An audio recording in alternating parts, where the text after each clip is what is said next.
Love is not a finite resource. Connection is not a finite resource. And flow is not the name of the damn cat. They've gone through this terrifying ordeal, and it has forged them into this super strong family. And it's wonderful.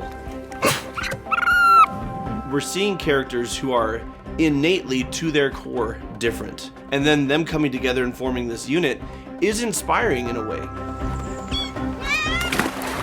There is a beauty to looking out for each other and having each other's backs that doesn't really come when things are easy.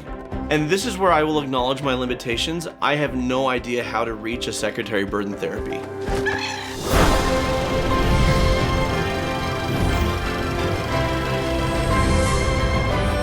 Hello and welcome to Cinema Therapy. I'm Alan Seawright, a professional filmmaker who needs therapy. That guy is... Jonathan Decker, licensed therapist who loves movies. What are we doing? What's going on?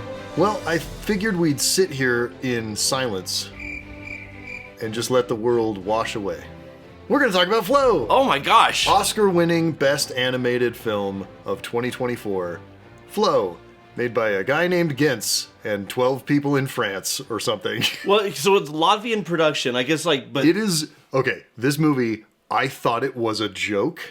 24 production slate logos at the beginning of the movie. Did you catch that? Yeah, it's a lot like that Family Guy bit. Here we go. Movie! Well, now that seems intentionally misleading. The reason there were so many logos is because the budget was only $4 million, and I think the most they got from any individual entity was about 38 cents. They just got like 50 million arts grants and different things to try and fund this movie, and frankly, congratulations. It's a miracle of a movie. It is an absolute miracle that you can make a movie like that for $4 million. There were more...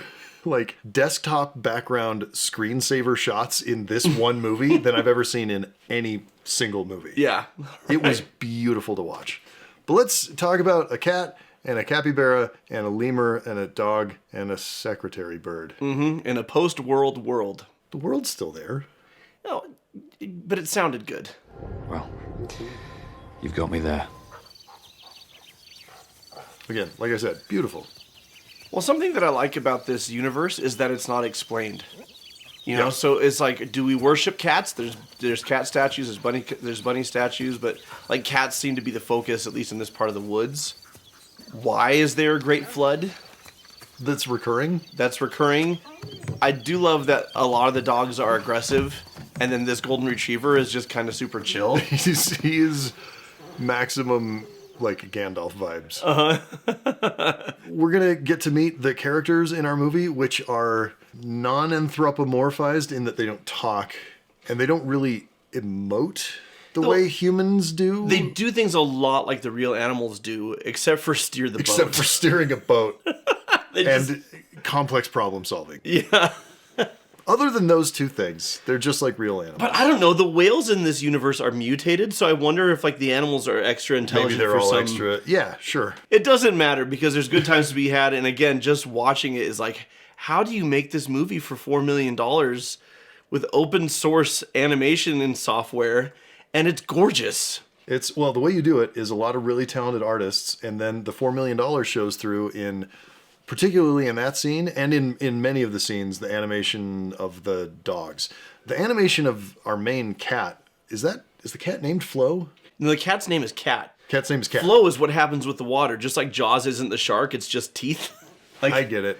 Did you not understand the title of the movie? No clue. It's about a flood, and it's called Flow. And they go with the flow down the river. When you're living in a van down by the river! Animation on cat is usually very good. There's a couple of times where it's jank.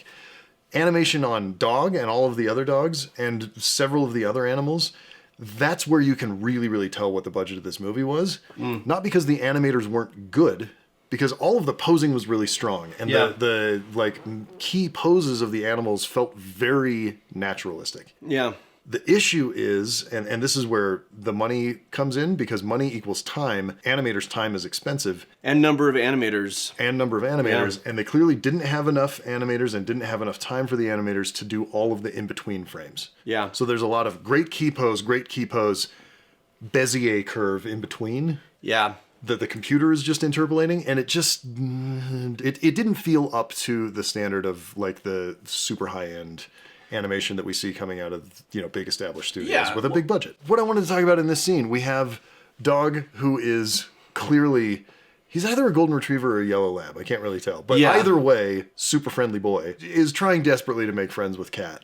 Yeah. And Cat, in true Cat fashion, couldn't give two shits. Right. I have a cat, and I'm watching this movie, I'm like, the disdain. the disdain, but also the fear and the timidness, and then the hope for connection. Like, that's the thing about cats, is they're just constantly shifting. That's what's fun, is they clearly spent a lot of time observing the animals that they're animating, because they act like, and they emote like the real life animals. They don't act like people. Yeah.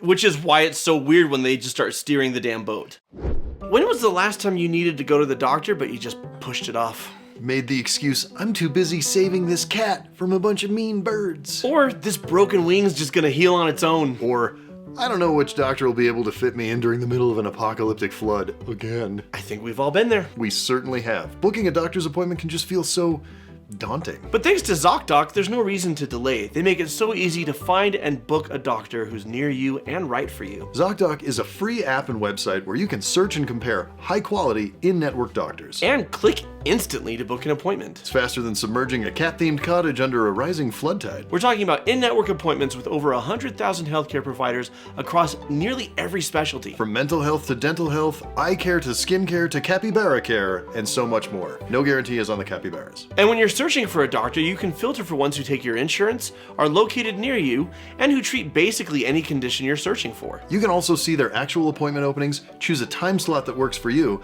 and click to instantly book a visit. ZocDoc appointments happen fast, typically within 24 to 72 hours of booking. You can even score same-day appointments. That's why if I need to find a new doctor, I'm going to use ZocDoc to find and book a skilled clinician near me. So stop putting off those doctor's appointments and go to ZocDoc.com/cinematherapy to find and instantly book a top-rated doctor today. That's ZocDoc.com/cinematherapy. ZocDoc.com/cinematherapy.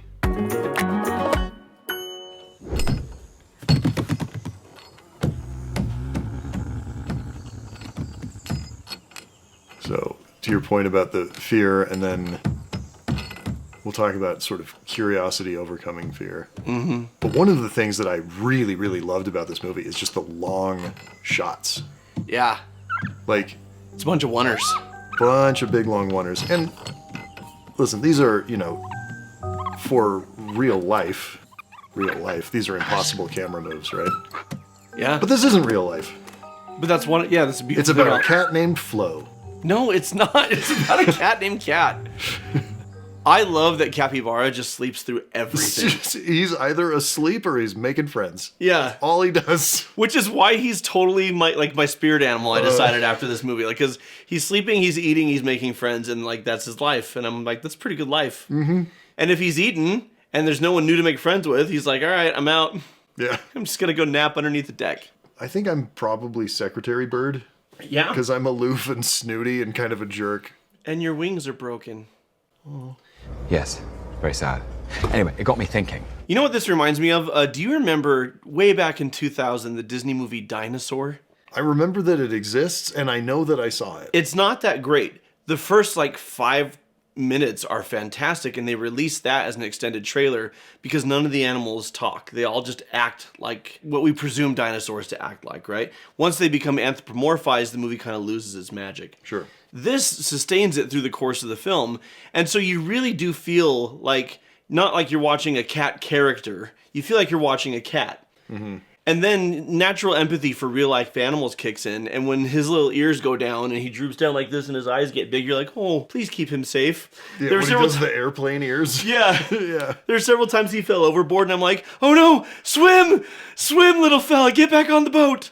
And I think it's an incredible testament to the filmmakers that we are made to empathize so deeply with these, they're not human at all characters. Yeah. And it feels like you're going along on an adventure with these animals, especially how the way they make friends, we're seeing characters who are innately to their core different. This is not like people. People, you can make the argument, our differences are surface level. At our core, we're all alike. Yeah. At our core, we all want to feel safe, respected, and loved. And you look at these animals like different species, different ways of, they eat different things, what they want, how, whether they hunt or whether they gather, whether they're predator or prey, like all of that is different. And then them coming together and forming this unit is inspiring in a way. Because, like, well, they can do it. And they do, because you see it in real life. You see dogs and cats. Dogs and cats living together, mass hysteria. That we can do that too. To me, you know, for all the peril and all the weird kind of world-building mythology that happens along the way, there's still a grounded emotional core there. Yeah. I also like that Cat, not Flo. Okay, it's Cat. Jeez. That cat is hiding underneath. You know, the natural response is fear, but sees this bushy tail, sees these giant King Julian eyes poking out from underneath, and decides to give a shot to, what if I come out? I'm still going to be on my guard. I'm still going to be eyes open, but see what this new creature's all about. And I think that's like us. Our natural response is to be afraid of what we don't understand, to be afraid of what's different. And we can stay underneath the deck, or we can say, okay, well, here's a group of people I don't normally associate with. Here's a culture that I don't understand. And instead of just staying underneath the deck, I'm going to come out. I'll keep my eyes open, but I'm also going to keep an open mind. So go Cat. Be more like Cat. I love that you thought the cat's name was Flo. I don't know, man. Shame. Shame.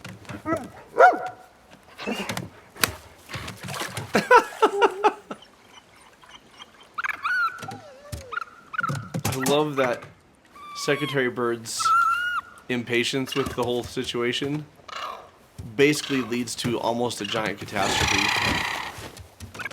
as they're going after that ball. Yep. Go back for it. That ball means everything.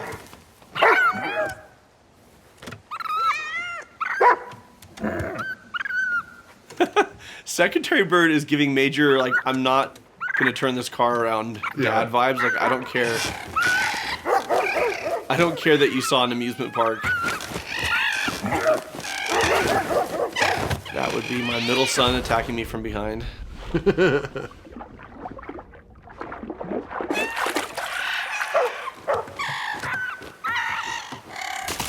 Something that's really amazing about this film, we've talked about the camera moves and the environments and stuff, is the use of sound. Yeah. Well, and the fact that it's all recordings of real animals, except Capybara is a baby camel. Why is that? Because capybaras don't really make any sounds. The sound designer tried to record one for several days and got nothing out of it. Or at least nothing usable. Right. Maybe it was ugly and they're like, oh, that's... Can't build a character around. We see here there's like some communication disconnect happening. Yeah. Because clearly the most important object on planet Earth was this ball that Dog thought was just a ball and Secretary Bird thought was annoying. Right. So, real world scenario, how do you navigate like group conflict like that where people have different understandings of, you know, they have different perspectives on what the same thing is? Yeah. Well, what I like about this scene is that most arguments in the human world are over stupid things. Like a green glass ball? Like a green glass ball. Okay. But what does the green glass ball represent? Well, for these misfits, this band of misfits that are floating as the world is sinking and just trying to stay alive, for Dog, the ball represents something to amuse himself and find joy in. Like, he's on a boat. All of his friends are probably dead. Actually, we later learned that they're not, but he doesn't know that. Right, yeah. And you know this as well as anybody because you're a dog person. Dogs feel sadness. Dogs feel grief. Dogs feel... So this ball to him is more than just a ball. And I think to Cat and Capybara, they don't really care about this ball, but they do care about Dog. Sure. So like, well, listen, yeah, it's kind of silly, but it matters to him. So stop, Secretary Bird, stop being such a douche.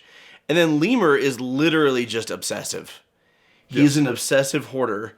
Because I think if you look at hoarders, they tie their sense of safety and security to the stuff that they collect. And if they lose things, it feels like they're losing parts of themselves. So again, the ball represents more than just the ball. But not to Secretary Bird. To Secretary Bird, it's like, just get this thing out of my face. He's just viewing this objectively as this is a meaningless object and you keep bugging me with it. Right. Stop. I'm trying to sail us to the promised land of those big finger things in the sky. And this is where I will acknowledge my limitations. I have no idea how to reach a secretary bird in therapy. I have no idea like how to get them to engage in perspective taking and get them to see. But if we're looking at similar dynamics in a human situation, it's about recognizing what the ball really represents emotionally to the people and why it matters so much to them. He's not going to turn around for a stupid ball, but he might turn around for Dog's happiness, Lemur's comfort, or the other animals just standing up for their friends. I loved this scene. This might be my favorite scene in the movie. Of course it is. It's a character, like, actively helping other characters. And it's so pretty. It's so pretty! No, I mean, thematically it's my favorite. And then also Yeah. artistically, just look at the colors on those fishes. The fish are great.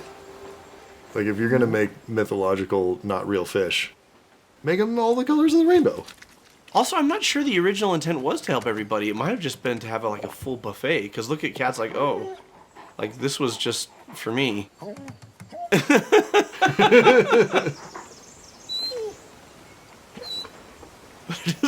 Which also I think makes it even more beautiful though, because it's an actual sacrifice. It's not just a good deed. Like had Cat just gone in to get fish for everybody, like that would have been a nice thing to do. Instead, this is literally Cat's dinner.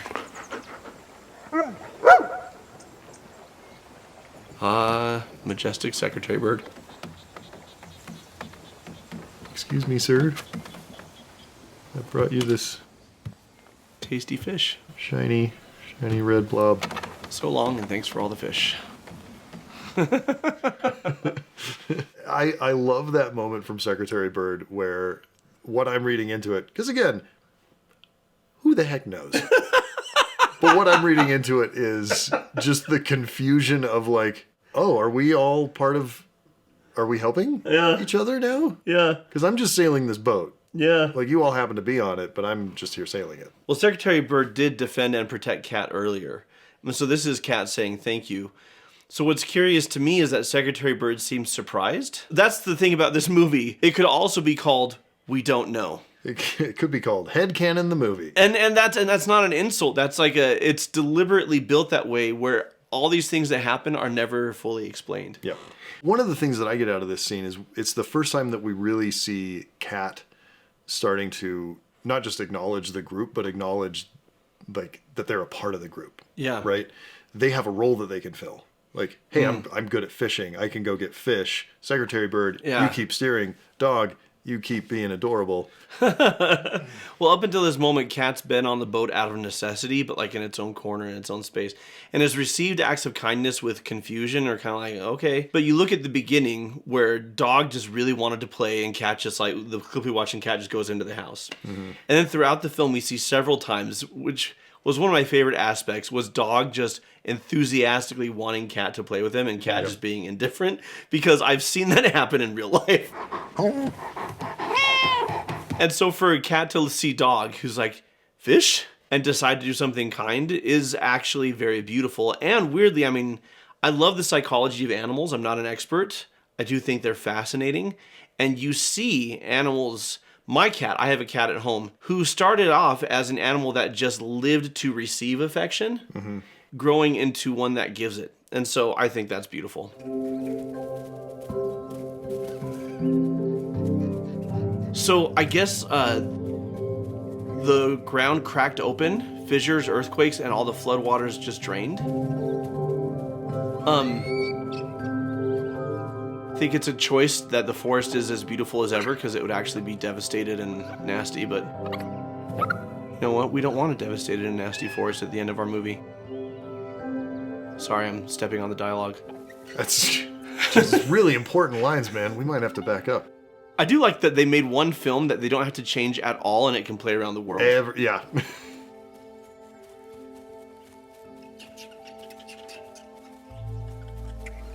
But what he's saying, I mean, he's looking for his friends. Like at this point, he's been separated from them, and he's basically just trying to reunite with his herd because he used to be solitary.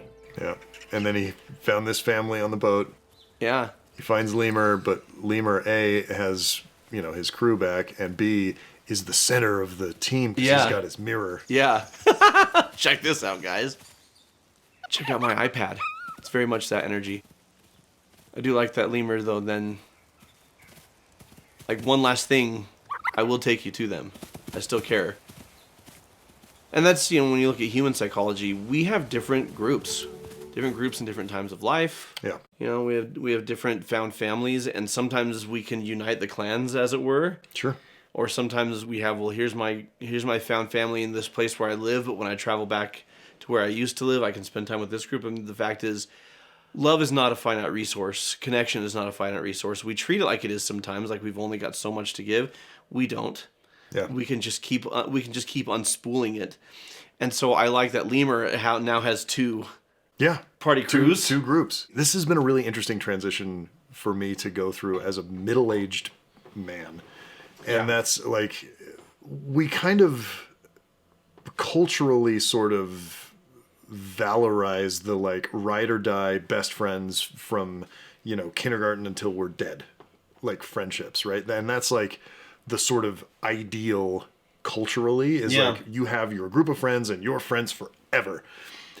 And what I'm finding in middle age is like, I have a few friends like that. You're one. And I have a couple other friends that I've been friends with since either high school or college. And we maintain our friendship to an extent as much as we can. But I'm learning to be okay with temporary friend groups where it's like, hey, you know what? I'm in a new job and I'm going to be working with these people for at least, I hope 5 or 10 years. Yeah.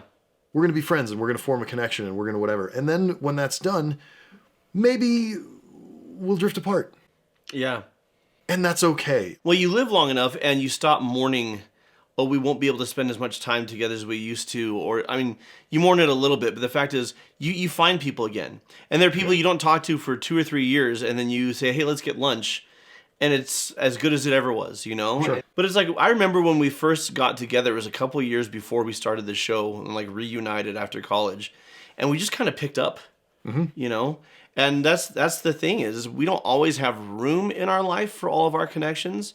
But there's a difference between having room and time for all of your connections and having limited connections. The fact is your ability to connect with people is unlimited. Yeah. Right? Your ability to love people. Even people, sometimes we meet fans at conventions and stuff, and it's like, this was a one-time interaction, but we're going to make it sincere and beautiful and meaningful for everyone involved.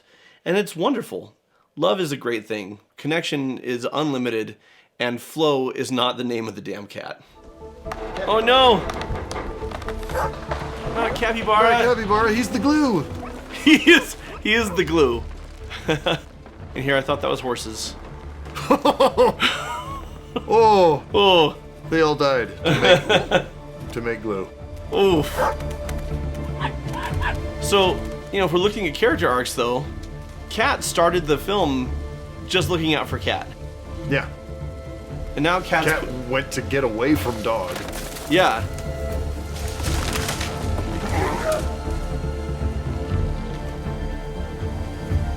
I just love how even in tense, scary scenes, we still have bright sunlight. It's that glow. Yeah. Right? It's diffusing across the screen in a way that's just beautiful and makes it dreamlike and lovely.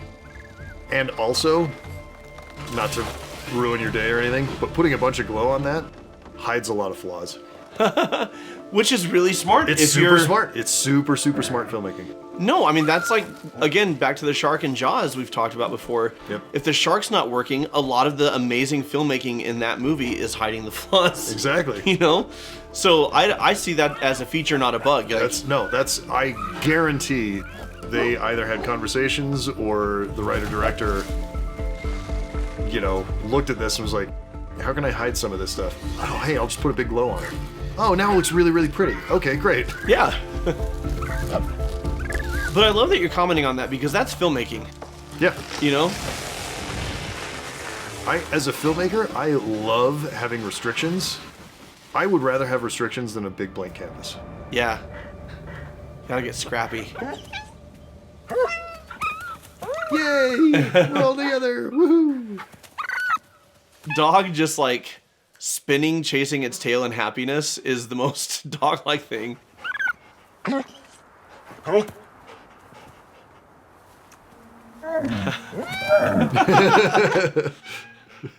don't know about you guys, but we are the weirdest looking herd I've ever seen. This weird found family of dog, lemur, capybara, and Flo the cat. At this point, I'm just gonna accept it. Sure, Alan, Frankenstein is the monster and Jaws is the shark. Why not? I'm right.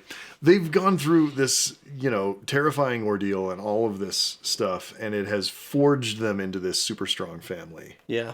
And one of the things I love about this movie is, essentially ending it on this. I mean, there's a little bit after this, but like the sort of dramatic conclusion of this movie is we are a family now and we're going to stick together no matter what. Yeah. And we get evidence of that in Dog. Like his pack comes back, led by Jerkface the Husky. That's his name. Look it up in the credits. It is not. It is Jerkface. They go chasing off after a rabbit because rabbit. Yeah. Well, and those dogs are kind of like they get on the boat like 2/3 of the way through the movie, 3/4 of the way through the movie, and they upset the entire group dynamic just by being a bunch of selfish idiots. Yeah. And so it makes sense to me on a character level that Dog sees them running, momentarily considers it, and realizes those guys are kind of losers. You ever outgrow a group of friends? You ever like Danny in Grease? If he ever did realize, he'd be like Dog here. He'd be like, my friends are kind of tools, and I don't want to run around with them anymore. Yeah, I'm cool with the cross country team. Yeah, I'm good. And so Dog joins the cross country team, but they got to rescue their team captain, Capybara, who is. You were right when you called him the glue. I mean, because Capybara was the first one to just be kind. Yeah. Cat gets on the boat. Capybara just like, cool, welcome, goes to sleep. It's raining. Capybara's below deck, and he comes and he drags Cat in from the rain. From the rain. Yep. Yeah. So Capybara his glue is that leadership skill of, hey, we got room for everybody here. Let's look out for each other. And so they, in turn, they have to rescue him. Right. I mean, I guess he could die and they could carry on with his spirit of kindness and leadership, but that's a drag. I mean, the film's already European enough. Like, we don't need to we don't need to make it full French. Come on. Ugh. One of the purposes of suffering is that bonding that you talk about. Okay. It's one psychologically, when we suffer, we either unite together or we're torn apart, but it does something. Suffering always upsets the system. It always shakes things up. And we don't like to suffer. No, that's one of the definitions of why it's called suffering. Right. But there is a beauty to growing in compassion for each other. There is a beauty in looking out for each other and having each other's backs that doesn't really come when things are easy, when things are good. Like that, it really emerges when things are hard. I mean, when things are easy and good, you don't change. Yeah. And, if you're not changing, what are you doing? You're not flowing. You're just a cat sleeping in a bed. You don't go on a big adventure. You don't get to witness a magical sacrifice of a secretary bird to the sky gods. You don't float halfway into space. And you definitely don't get rescued by mutant whales. Yeah, that's never happened to you if you're just sleeping on a bed. Cowabunga. So until next time.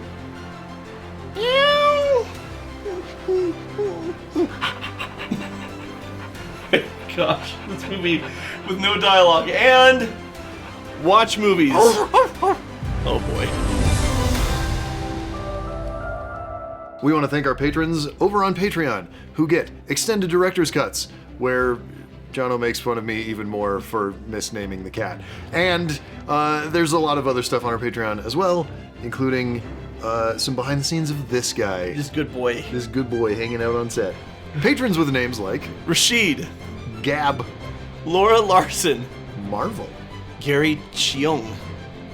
Yeah. Thanks, patrons. Go with the flow. Oh boy.